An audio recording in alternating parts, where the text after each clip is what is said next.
अस्सलाम वालेकुम व्यूअर्स, मैं हूं समीना पाशा। उम्मीद है आप लोग खैरियत से होंगे। व्यूअर्स, कुछ आम खबरें और अपडेट्स लेकर इस व्लॉग में आपके सामने हाजिर हैं जनाब। इंपॉर्टेंट खबरें हैं जी, क्योंकि डेवलपमेंट्स बड़ी तेज़ी से हो रही हैं। आर्मी चीफ पहुंच गए हैं तेहरान, जबकि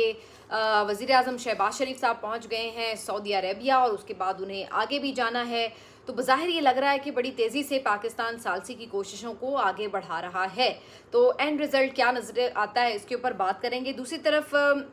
पीटीआई के अंदर जी बड़ा खौफनाक तूफान उठा हुआ है। वजह उसकी ये है कि जो अंदरूनी इख्तलाफात हैं वो पहले तो लीडर्स के दरमियान चलते ही रहते थे, लेकिन अब अलीमा खान साहिबा ने जब मरकज़ी क़यादत सलमान अकरम राजा साहब हों या सुहेल आफरीदी हों या बैरिस्टर गौहर हों, उनके हवाले से तहफ़्फ़ुज़ात का इजहार किया है या उनके जो एक एक्सपेक्टेशन थी उससे वो पूरा नहीं उतर रहे, तो उसके ऊपर उनकी तरफ से अगर एक सर्द महरी नज़र आ रही है, तो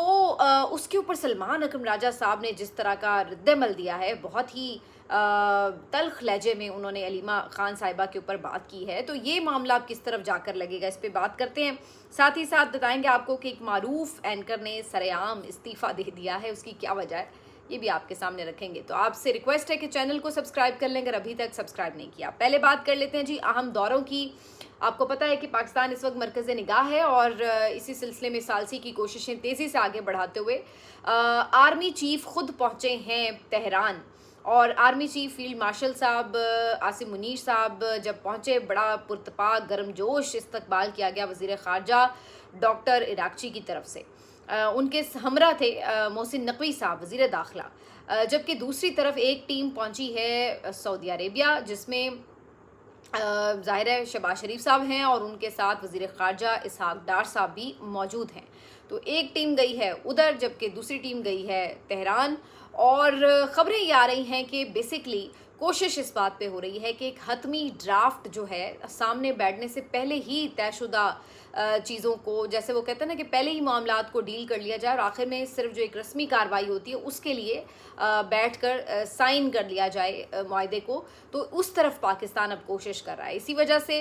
ना सिर्फ ये कि अमेरिका और ईरान के दरमियान बराह रास्त भी किसी लेवल पर मुज़ाकरात चल रहे हैं, इसी तरह से जो बाकी स्टेक होल्डर्स हैं वो भी इस वक्त आपस में भरपूर राब्ताकारी कर रहे हैं। ख़ास तौर पर अगर ईरान की बात की जाए तो इस वक्त उनके साथ यूएई का भी राब्ता हुआ है। ये भी बड़ी इंपॉर्टेंट बात है। देखिए, ईरान ने पिछले दिनों जब उनके ऊपर अटैक हो रहे थे तो सऊदी अरेबिया की अमेरिकन बेसिस के ऊपर, यूएई के अमेरिकन बेसिस के ऊपर तवातुर से हमले किए थे। तो उसके बाद जाहिर है कि इन ममालिक के दरमियान एक सर्दमहरी थी, बल्कि अगर ये कहा जाए कि वो तो ज़ाहिर खफा ही होंगे इस बात के ऊपर कि जी क्यों अटैक किए जा रहे हैं, लेकिन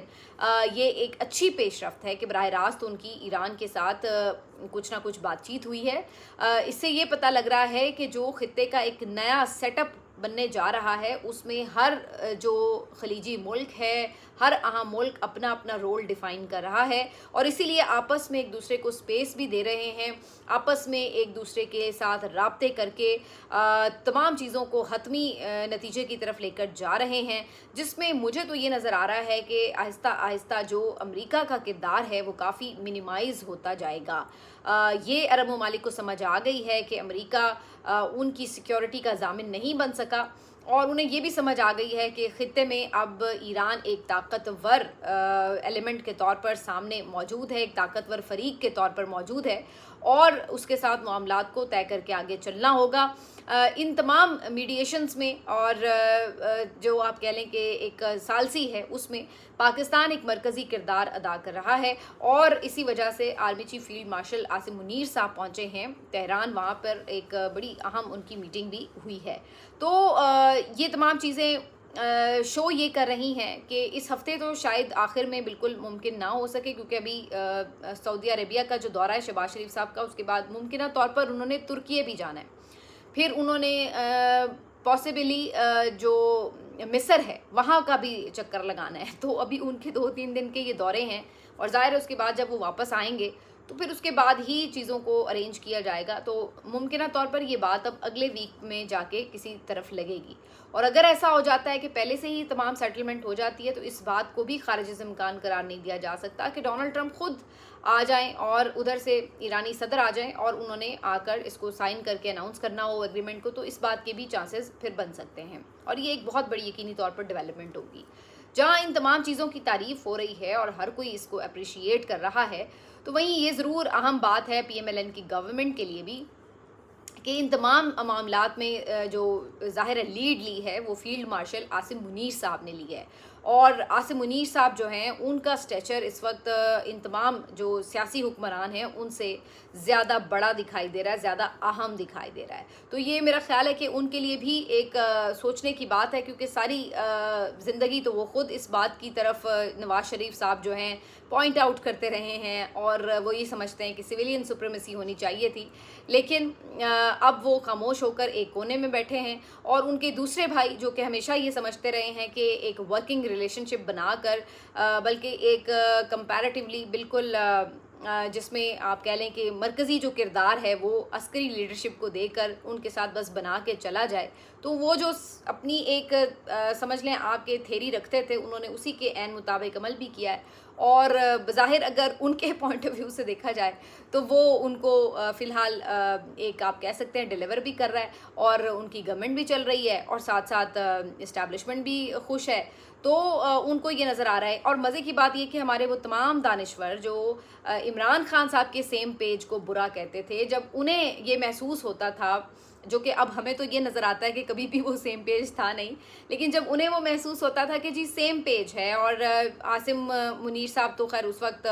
DGISI थे या फिर उसके बाद तो उस ओहदे पे नहीं थे, लेकिन जनरल बाजवा के साथ और इमरान खान साहब वज़ीर आज़म थे, तो जो शुरू का उनका पीरियड था उसके दौरान उनकी कोई अंडरस्टैंडिंग जो थी, या इमरान खान साहब उनको कभी प्रेज़ कर देते थे कि जी वो अच्छे जमहूरी आर्मी चीफ़ हैं और हमें सपोर्ट करते हैं, तो इस बात पे वो तिलमिला जाते थे हमारे जो जमहूरी दानिश्वर होते थे। और वो कहते थे कि जनाब सेम पेज उनसे बर्दाश्त नहीं होता था, और वो कहते थे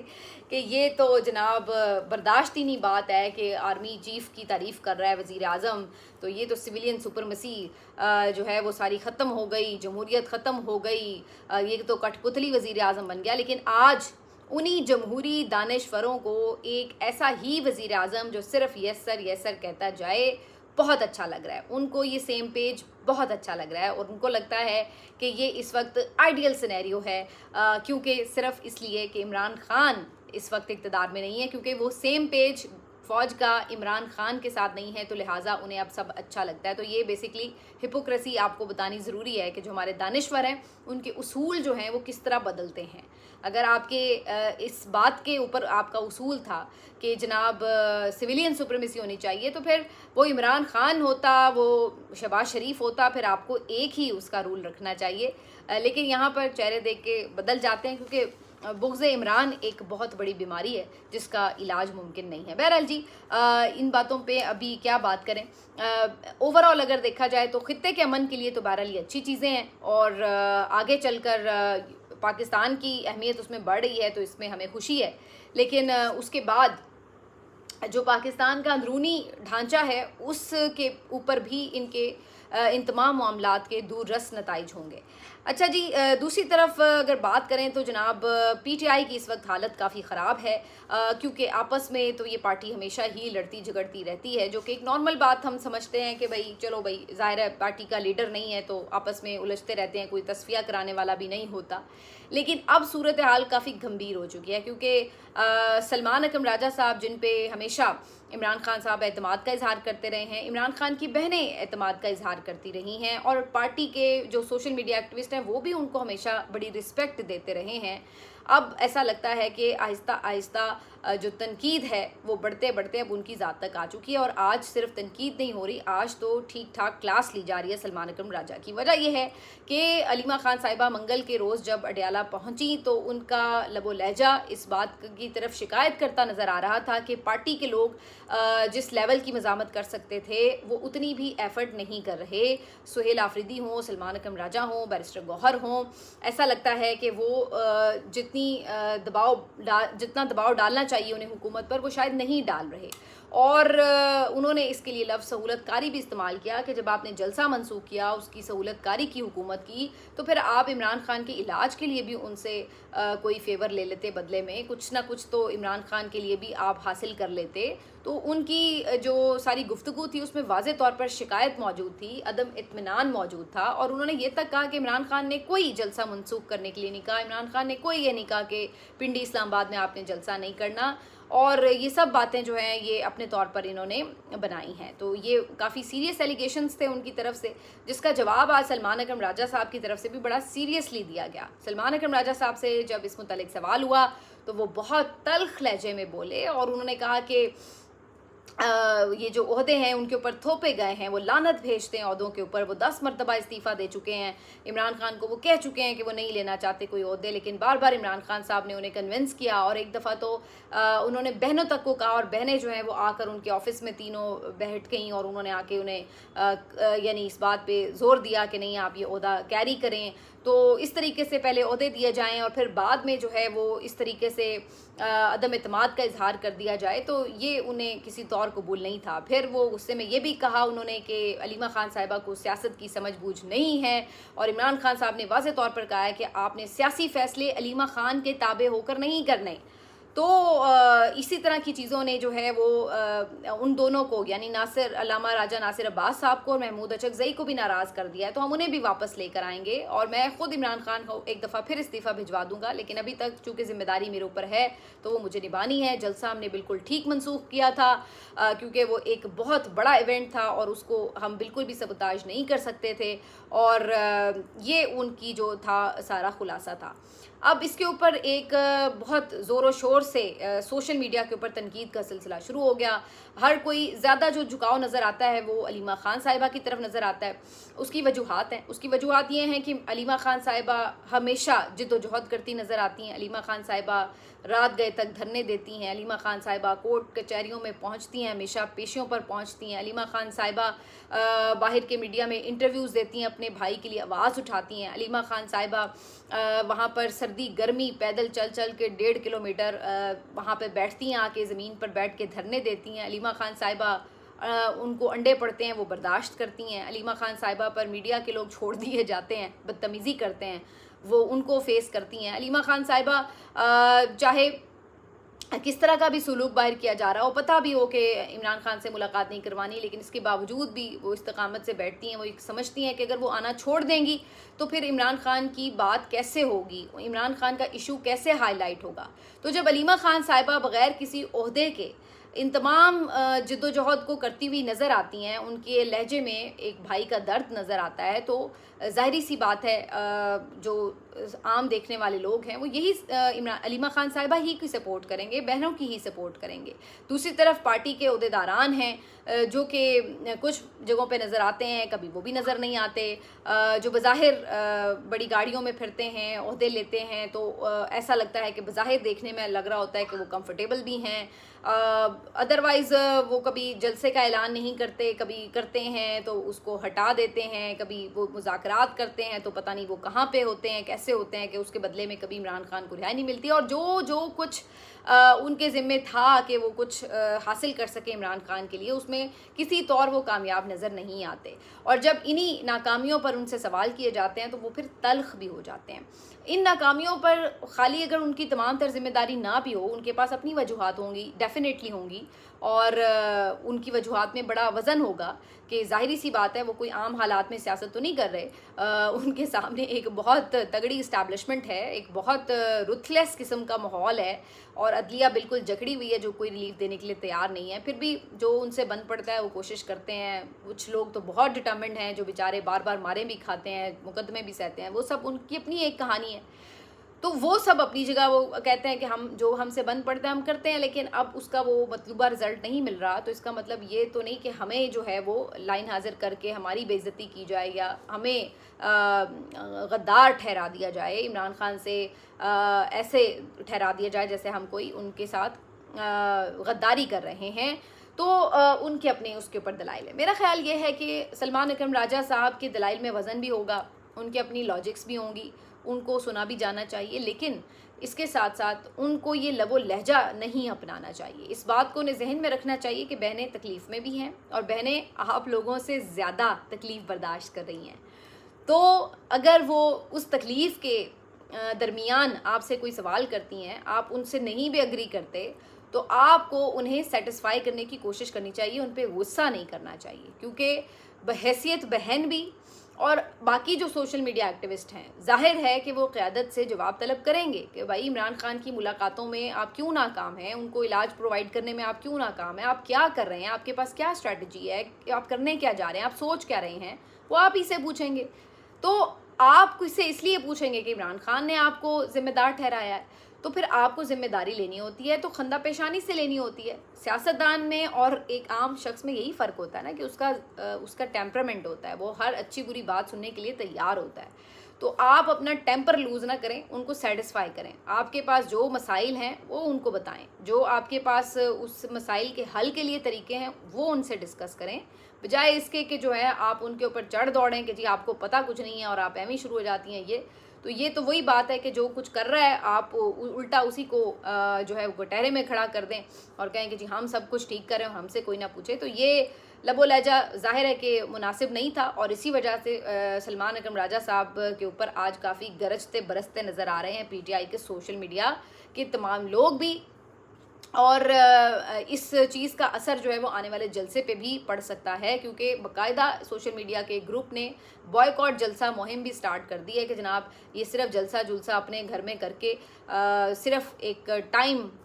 गेन करके और बस एक लारा लगा के अगली तरफ बढ़ जाते हैं। तो हमें ये नहीं चाहिए, ना हम इस जलसे में शरीक होंगे। अब देखते हैं कि इसके ऊपर क्या मौक़िफ़ आता है, क्योंकि इस सारे मंजरनामे में जो एक अहम किरदार सुहेल आफरीदी हैं उनका अभी तक कोई पॉइंट ऑफ व्यू सामने नहीं आया है। उन्होंने जो 2-3 दिन पहले प्रेस कॉन्फ्रेंस की थी उस वक्त तक अभी ये अलीमा खान साहिबा का रिएक्शन नहीं आया था, तो ये देखना होगा कि सुहेल आफरीदी इसके ऊपर क्या राय रखते हैं। अलबत्ता बुशरा बीबी साहिबा का जडियाला जेल में एक मेडिकल चेकअप हुआ है, ख़बरों के मुताबिक उनकी अब क्या हालत है उससे मुतालिक कुछ अपडेट नहीं किया गया। आखिर में जी एक बात इकरारुल हसन साहब से मुतालिक। इकरारुल हसन साहब मारूफ एंकर हैं और सरेआम प्रोग्राम करते रहे हैं, ARY से वाबस्ता रहे हैं, न्यूज़ एंकरिंग भी उन्होंने की, मुख्तलिफ ट्रांसमिशंस में भी जलवागर होते रहे हैं और एक छापा मार प्रोग्राम सरेआम भी करते रहे हैं। बहुत सी चीज़ों की वजह से काफ़ी मारूफ और मकबूल भी रहे, लेकिन उसके बाद बड़े मुतनाज़े भी हो गए और फिर उन्होंने सियासत में भी एंट्री मारी और अवाम राज पार्टी की बुनियाद रख दी। और उसके बाद अब ज़्यादातर तो वैसे अपनी पार्टी के बारे में तो कम बात करते हैं, ज़्यादातर तो उनकी तोपों का रुख PTI और इमरान खान की तरफ होता है। इकरारुल हसन साहब ने एक आज वीडियो पैगाम में इस बात की तस्दीक की है कि उन्होंने ARY को खैरबाद कह दिया है और उन्होंने बाकायदा तौर पर 21 साल ARY में काम करने के बाद इस्तीफ़ा दे दिया है। और उसकी वजह ये बताते हैं कि चूँकि अब उन्होंने एक अलग पार्टी बना ली है तो वो समझते हैं कि अब उधर वो अपनी फ़ोकस तवज्जो सारा कर रहे हैं, तो इस वजह से उन्होंने कहा है कि जनाब अब वो बाकायदा तौर पर ARY के प्लेटफॉर्म को उदास दिल के साथ जो है वो खैरबाद कह रहे हैं। तो ये मेरा ख्याल है कि इकरार का एक अच्छा फ़ैसला है। मैं तो इस फ़ैसले को सराहती हूँ इस वजह से कि कम अज़ कम उस तरह के जर्नलिस्ट होने के बजाय कि जो एक सहाफ़ी भी हैं, जब यानी आप सहाफ़ी बन जाएं तो आप कहें कि जी मैं इंडिपेंडेंट सहाफ़ी हूँ और उसके बाद आप अपनी एक पार्टी भी रखते हो, तो ज़ाहिर है आप मुखालिफ पार्टियों के ऊपर तनकीद तो करेंगे। खैर वो मुखालिफ पार्टियों पर तो नहीं, सिर्फ PTI पर ही तनकीद कर रहे होते हैं, लेकिन बहरहाल ये एक अच्छी बात है कि आप कम अज़ कम अपना एक रास्ता चुन लें। आई होप कि अब अगर उन्होंने चुन लिया कि उन्होंने सियासत करनी है तो फिर वो दोबारा सहाफ़ी ना बन जाए, क्योंकि हमने ये भी बड़ा देखा है कि हमारे बहुत से ऐसे सीनियर सहाफ़ी भी हैं जो कस्में खा रहे थे कि जी अब वो लिख के रख लें, दोबारा वो कभी सहाफ़ी नहीं बनेंगे, लेकिन फिर वो पहले ओहदा भी इंजॉय करते हैं, एक पार्टी को ज्वाइन भी कर लेते हैं, उसके बाद फिर वापस आकर दोबारा सहाफ़त भी अपना लेते हैं। तो ये उनका ऑन एंड ऑफ प्रोग्राम चलता रहता है। तो मेरा ख्याल है ये गैर मुनासिब बात है। अगर आपका सियासत में इंटरेस्ट है, आप सियासत करना चाहते हैं, आपका ये हक़ है, अच्छी बात है, आप ज़रूर करें, लेकिन फिर आप सियासत ही करें। तो ये इकरारुल हसन का एक अच्छा फ़ैसला है। उम्मीद है कि वो इस फ़ैसले पर कायम भी रहेंगे और बाकी सियासत में अगर उन्हें आगे बढ़ना है तो जो असल मसाइल हैं मेरा ख़्याल है उनकी तरफ उनकी तवज्जो और ज़्यादा उनकी तरफ अगर उनका गुफ्तगू का रुख रहेगा तो उन्हें शायद कुछ उसमें बेहतरी नज़र आएगी। लेकिन अगर वो महज ऐसा तासुर देंगे कि जो पहले ही कमज़ोर है, यानी मरे को सौ दुर्रे वाला काम करेंगे कि जो पहले ही कमज़ोर है उसी को आके और हर वक्त तनकीद का निशाना बनाएं, उसी की गलतियां निकालेंगे, तो फिर मेरा नहीं ख्याल है कि कोई ये उनके लिए बहुत ऊंची उड़ान का कोई वजह बन पाएगी। तो बहरहाल जी, all the best Ikrarul Hasan साहब के लिए। मिलते हैं आपसे अगले वीलॉग में। अपना ख्याल रखिए। अल्लाह हाफिज़।